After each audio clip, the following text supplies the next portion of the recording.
Just 1 hour ago, the Superior Court of California witnessed a bombshell twist. Judge Harrison Trent officially issued an arrest warrant for media personality Ellen DeGeneres following the in-court playback of a previously hidden audio recording left by the late Stephen tWitch boss. This development marks a serious escalation in the legal firestorm surrounding entertainment mogul Sean Diddy Combs.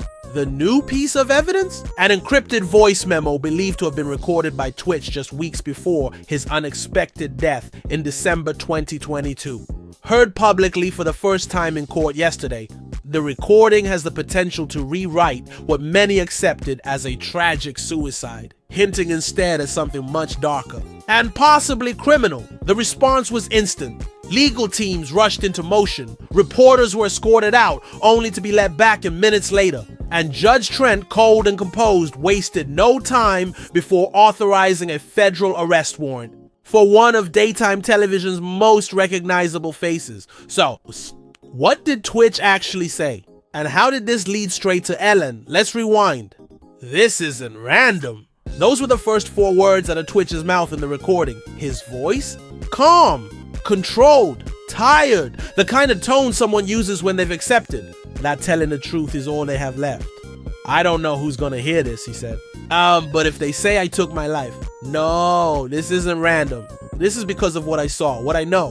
What came next wasn't a dramatic reveal. It was a slow, detailed unraveling, a trail of paranoia, pressure, and elite parties, not regular Hollywood events, but underground gatherings that started after midnight, held in luxury hotel penthouses, booked under shell companies. The kind of parties Diddy, now on trial for conspiracy and trafficking, is accused of organizing, funding, and covering up. I went with Ellen, tWitch says in the tape. She told me to smile, said the people in that room were safe, but it didn't feel safe. I felt watched, like I was being chosen. His voice cracked. Once, he never used the word blackmail, but he didn't need to. Stephen tWitch. Boss was loved by millions, a fan favorite on the Ellen DeGeneres show. His 2022 death sparked global mourning. Celebrities posted tributes, fans held vigils. Authorities ruled it a suicide and referenced a note found at the scene, but the contents were never fully released. Now, thanks to the memo, a different narrative is forming. tWitch speaks about how his growing role with Ellen pushed him deeper, into secretive circles, into spaces that seemed polished but were hiding something else. He didn't drop full names, just initials. E.S. He mentioned a billionaire producer with a sprawling compound on the East Coast. Even more disturbing, he described a pattern: calls from blocked numbers, late-night invites, non-disclosure agreements he wasn't allowed to read, and then a final chilling line. If anything happens, don't just look at Diddy. For years, Ellen DeGeneres was seen as a symbol of kindness, a daytime TV icon and LGBTQ+ trailblazer. But in 2020, her clean image started to crack when former staffers exposed a workplace allegedly filled with intimidation, racism, and fear. She apologized publicly. Ratings dipped, but her brand, for the most part, endured. Now, that brand may be on the verge of collapse. The audio recording doesn't just name Ellen. It places her directly in the spaces where tWitch felt the most unsafe. I was with her, he says. She told me everything was fine, but I think she knew. I really do. Since the audio was played in court, multiple former staffers from the Ellen DeGeneres show have anonymously stepped forward, saying they were explicitly told not to question Ellen's personal ties to certain industry names, including Diddy. Others described the environment around the show as one of strict control, surveillance, and fear, both during its peak and after it was canceled in 2022. Judge Harrison Trent, who's no stranger to high-profile legal dramas, didn't make the arrest decision lightly. Court filings reveal that federal agents had already been tracking Ellen's financial transactions and travel logs, which reportedly connected her to multiple private gatherings organized by Diddy between 2019 and 2021. 2 of those events matched, exact locations mentioned in previous witness testimony. So-called after-hours rooms, where phones were banned, staff were swapped every hour, and security was handled by firms with no clear ties to the venues. At one of those events, tWitch was allegedly brought in by Ellen herself. "It wasn't like the show," he said on the recording. She wasn't Ellen that night. As the news spread like wildfire, public opinion quickly split. Loyal fans defended Ellen, pointing to her long-standing charity work and social advocacy. Others took to social media using Inukak Justice for tWitch, demanding answers. Not just from Ellen, but from an industry long accused of hiding its secrets. Ellen's legal team has denied all allegations. No arrest has been made, yet, but inside sources say authorities are now in active contact, and hanging over it all is one haunting possibility. The man who danced for millions may have died trying to warn us all. That chilling truth leads us into the next shocking development in the courtroom. Day 2. Less than 24 hours after Judge Trent signed Ellen's arrest warrant, prosecutors presented a second audio file directly tied to the first. This one wasn't just a confession. It was a farewell, titled Final Draft 4E. Analysts confirmed it was recorded just 3 days before tWitch's death. His voice, now heavy, filled with finality. "I tried to believe you. I really did. You said people disappear because they want to. But I know that's not true. I know what I saw. I know who was there. If you're hearing this, it's already too late. It wasn't just what tWitch said this time, it was what he named. Specific dates, flight numbers, and locations. 2 of those dates match confirmed party weekends tied to Diddy. One of them places Ellen at the scene. Investigators traced her. Private jet landing in Los Angeles on both weekends, December 11th, 2021 and April 9th, 2022, even though her public calendar claimed she was off-air or working remotely. Hotel records from the Highland, Viceroy show a penthouse suite booked under one of Ellen's shell companies, on the same floor as Diddy's event. Even more damning, unreleased guest lists now confirm Stephen tWitch Boss was listed as entertainment. A source close to the case told our team, "We were tracking Diddy. We didn't expect Ellen's name to come up, but the trail is clean. Too clean to ignore. And then there's Allison Hulker, tWitch's widow. Until now, she was seen as a grieving mother dealing with unimaginable tragedy. But court records now reveal that weeks after tWitch's death, Allison received a settlement payment from an unnamed entertainment group, labeled Legacy Disbursement. The amount? Over $3.2 million. Her team says it was for residuals and estate purposes, but legal experts disagree. "Nobody pays $3 million in residuals," said entertainment attorney Rel Barnes. "That sounds a lot more like hush money." The court has now subpoenaed all communication between Allison and her lawyers between November 2022 and March 2023. As this information surfaces, former Ellen producers have started speaking out. 3 ex-producers, all anonymous, reported consistent red flags, off-limits topics involving Ellen's private guest list, frequent mentions of secretive after-parties, and a work culture where silence was expected. One even shared a memory from the show's final season. tWitch came in one morning, late. He didn't say a word, just sat there, staring at the floor. Ellen asked, "You good?" And he replied, "Depends who's watching." According to court filings, tWitch recorded 3 voice memos in total. So far, only 2 have been heard. So, third, titled, "If They Say I Gave Up." Judge Trent says the file will be allowed into evidence once it's authenticated. But here's what we already know. Metadata confirms it was recorded just 12 hours before his death. Stored in a password-protected drive, the file was recently accessed by forensic investigators. The FBI has since classified its contents. But 2 lines have already leaked to press. I loved my family. I loved dancing. But they're going to say I gave up. And that's the part that hurts most.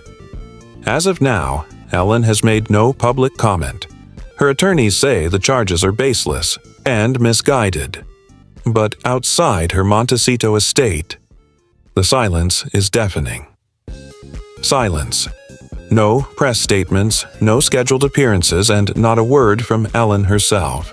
The stillness that once defined her brand now screams louder than anything else in this unraveling case. The trial picks back up Monday. Prosecutors are pushing hard for the third memo to be heard in open court. Meanwhile, Ellen's legal team is fighting to have it suppressed, citing privacy and hearsay.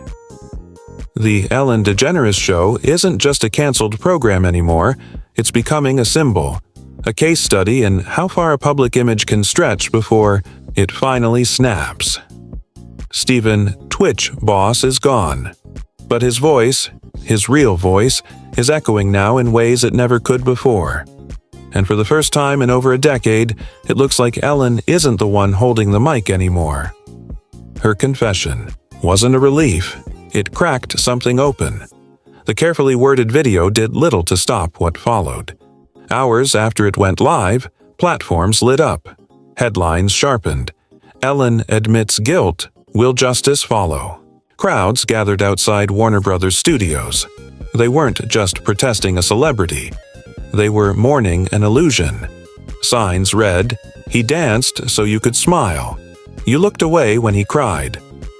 Candles weren't for vengeance. They were lit for truth. In court, the energy shifted. Prosecutors shifted focus from individual scandal to institutional silence. Subpoenas began flying, targeting talent agencies, entertainment attorneys, party insiders, even city officials. Some cooperated. That's when new material surfaced. Deep in tWitch's cloud, investigators found a folder titled Archived Contracts and Quiet. Inside were scanned NDAs, time-stamped documents, and chilling email threads. One email, from a burner address to a top PR firm, read, "If he talks, pivot to mental health." It's worked before. This wasn't just a trial anymore. This was peeling back Hollywood's entire mask, and then came a curveball. Diddy's legal team filed a motion. He wanted immunity in exchange for cooperation. While admitting to hosting the events, Diddy's team pointed fingers elsewhere. "I didn't create." The rules, the filing implied. And in a leaked sealed statement, he named names, most notably Ellen, not just an attendee, a recruiter, a gatekeeper. According to the documents, she personally recommended guests, dancers, assistants, young artists from her own circle. One name was underlined, Stephen Boss. This wasn't theory anymore. A full case was taking shape. Prosecutors now believe tWitch had been strategically brought in, comforted, then left vulnerable after seeing too much. Back online, public support turned into collective outrage. The hashtag he tried to leave started trending, and tWitch's widow Allison Hulker, mostly quiet through all of this, stepped into the light. Not in the studio, not on social media, but on the courthouse steps. Surrounded by family and attorneys, she read a single page aloud. He wasn't broken. He was betrayed. He wasn't depressed. He was disillusioned. He loved life, just not the one where he had to stay silent. His only mistake was trusting people who mistook kindness for permission. That same day, her legal team filed a motion, a formal inquiry into whether tWitch had been coerced, drugged, or threatened before his death. Then came the final blow. Security footage recovered from a luxury hotel suite linked to one of the infamous parties showed tWitch arriving visibly shaken. At his side, Ellen. In the elevator, no audio, but the exchange said everything. tWitch shook his head. Ellen gestured downward. He turned to leave. She touched his arm. He froze. 3 days later, the last time they'd be seen together was during a cheerful Instagram clip hyping the show's finale. Now, forensic lip readers were being brought in to analyze that elevator moment. For Ellen, who had already admitted moral failure, This was new territory, potential criminal implication. Her team quickly entered negotiations for reduced sentencing in exchange for full cooperation. Behind closed doors, she gave up names, agencies, travel companies, and silent financial backers. But what she gave next changed everything. A private video confession, recorded months before any of this came out, never released. Tucked away in an encrypted folder on a drive recovered during legal handover. The title? If They Ask. Her voice cracked. I told him it would be okay. I told him to stop asking questions, because I was scared too. I didn't kill him, but I made sure no one helped him either. The tape was played in a sealed courtroom session. No press, no cameras. But the ripple effect? Immediate. Streaming platforms suspended multiple daytime shows pending internal reviews. PR firms began, dropping legacy clients. Celebrity-backed nonprofits released public apologies for looking the other way. This wasn't just a scandal anymore. This was a reckoning. It was gaining momentum. And through it all, the world finally heard the full, unfiltered voice of the man who spent his life dancing for everyone but himself. He didn't vanish. He didn't crumble. He stood tall. And when he spoke, the foundation began to split. The days that followed weren't just historic, they were seismic. This wasn't a scandal anymore. It was a reckoning. Not a cancellation, but a collapse. A slow-burning truth that had simmered for years was now igniting everything in its path, tearing through carefully crafted personas, hush-hush agreements, and an industry built on denial. People weren't asking for apologies anymore. They were demanding real change. And the fallout? It only got deeper. The California State Attorney's Office, under heavy pressure, launched a formal investigation into how the entertainment industry used coercive NDAs, especially against lower-tier staff, performers, and contractors. At the epicenter, the Ellen DeGeneres show. Its parent companies, and over a dozen guest lists tied to those now infamous events referred to in the media only as the midnight floors. But while the legal firestorm intensified, the personal toll was mounting. Allison Hulker, already carrying the weight of loss and relentless press, revealed that her family had received anonymous threats. Paparazzi had staked out their home. Her children had to be pulled out of school. In a statement with her attorney, she asked for space, but also delivered a stark message. The people who want this buried aren't done. They've lost their cover. Now they'll come after the witnesses. And she wasn't wrong. Within a matter of days, two of Diddy's former assistants who had previously testified suddenly rescinded their statements. One cited fear. The other vanished from all social media without a trace. At the same time, a well-known Hollywood fixer, long rumored to clean up celebrity messes, was caught wiping online references to key events and erasing guest photos from private servers. When questioned by federal agents, she pleaded the fifth. The deeper investigators went, the clearer it became. Twitch didn't just uncover uncomfortable truths. He stumbled into something dangerous. And then another voice. An anonymous letter, handwritten, postmarked from Nevada, arrived at the courthouse. No sender name. Just page after page recounting a party in 2017, eerily similar to what Twitch had described in his own notes. A high-rise with blacked-out windows. Phones locked away. Ellen arriving late and giving subtle instructions to the room. The final line read, "I thought I was alone. Now I know I'm not." Handwriting analysts verified the letter. Investigators confirmed the details. And just like that, the case evolved. Twitch wasn't the first, and he wouldn't have been the last.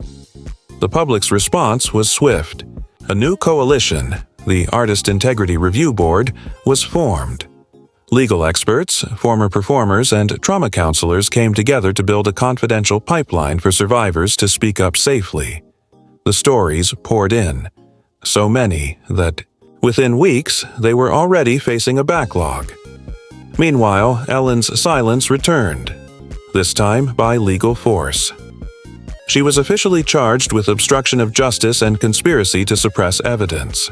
But what truly shifted the public's view wasn't the indictment. It was what happened in the courtroom. At sentencing, Ellen didn't hide behind a script.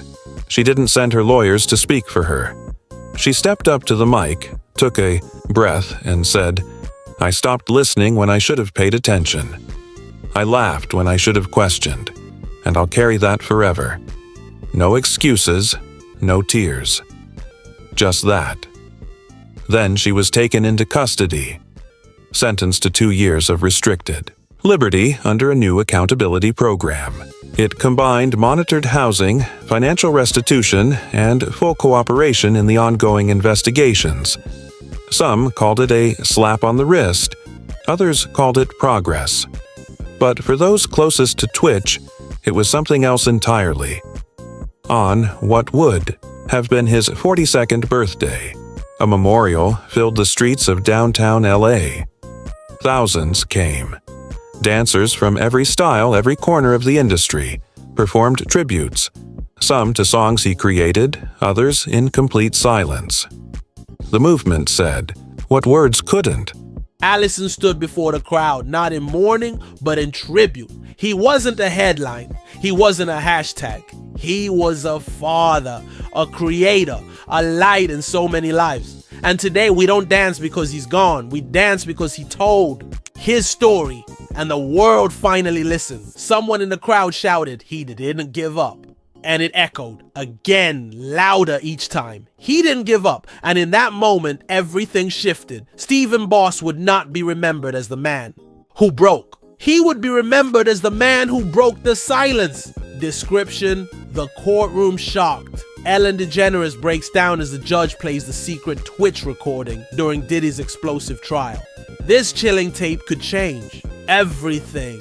In this video, we break down the latest courtroom drama, including Ellen's alleged involvement, the hidden NDAs, and the moment the industry's silence cracked wide open. From the leaked elevator footage to Diddy's stunning legal move, this case is spiraling into the biggest Hollywood scandal of the decade. Was Twitch silenced? Why is Ellen suddenly under fire? And how deep does this web of silence go? We've got all the details right here. Topic highlights: Ellen DeGeneres arrest update, Twitch secret recording, explain Diddy trial, latest developments, Hollywood NDAs and cover-ups, Ellen's secret video confession. Allison Hulker public statement, leaked elevator footage breakdown. Subscribe for more breaking celeb drama, Hollywood court updates, and exclusive footage you won't see anywhere else. Don't forget to like, comment, and share to spread the truth.